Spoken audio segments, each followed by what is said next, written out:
சிவன் கோவிலை காக்கும் 5 தலை நாகம். 5 தலை நாகம் இருக்கும் சிவன் கோவில். இந்த சிவன் கோவிலுக்குள்ள 5 தலை நாகத்தை உங்களால பார்க்க முடியும். இப்படி நிறைய காணொளிகள் பகிரப்பட்டு வருது. இந்த 5 தலை நாகம் உண்மையிலேயே இருக்கா இல்லையா? சிவன் கோவில்கள்ல மூலவருக்கு தலைக்கு மேல பாத்தீங்கன்னா நாகாபரணம் சொல்லப்படக்கூடிய அந்த 5 தலை நாகத்தை நம்மளால பார்க்க முடியும். இந்த 5 தலை நாகம் நம்மளுடைய 5 புலன்களை குறிக்குது. கண், காது, மூக்கு, வாய்மை அப்படின்னு 5 புலன்கள் இருக்குது. இவை தீய வழிகளில் ஈடுபடும் போது விஷம் கக்கும் நாகம் போல ஒரு மனிதன் துன்பத்துக்கு ஆளாகக்கூடிய சூழல் ஏற்படுது.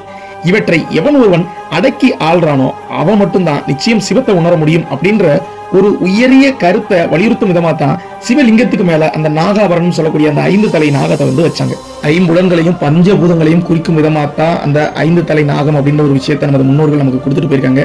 அதனால ஒரு கோவில்ல 5 தலை நாகம் இருக்குது, 5 தலை நாகம் தான் அந்த கோவிலை பாதுகாக்குது, இந்த மாதிரி விஷயங்கள் யாராவது சொன்னா அதை நம்பாதீங்க. ஏன்னா 5 தலை நாகம் இருக்குது அப்படின்ற விஷயத்தை நம்ம கடத்தும் போது மக்கள் என்ன நினைச்சாங்கன்னா அந்த கோவிலுக்குள்ள போகவே கூடாது, ஏன்னா அதுக்குள்ள நாகம் இருக்குது, 5 தலை நாகம் இருக்குன்ற ஒரு பயம் ஏற்படுத்தக்கூடிய சூழலை நம்ம ஏற்படுத்திக்கிட்டு இருக்கோம் மக்களுக்கு. அதனால 5 தலை நாகம் அப்படின்றது ஒண்ணு இல்லை. அது தத்துவ ரீதியா நம்ம முன்னோர்கள் நமக்கு கொடுத்த ஒரு விளக்கமே தவிர அதை ஒரு பெரிய விஷயமா எடுத்துக்க கூடாது.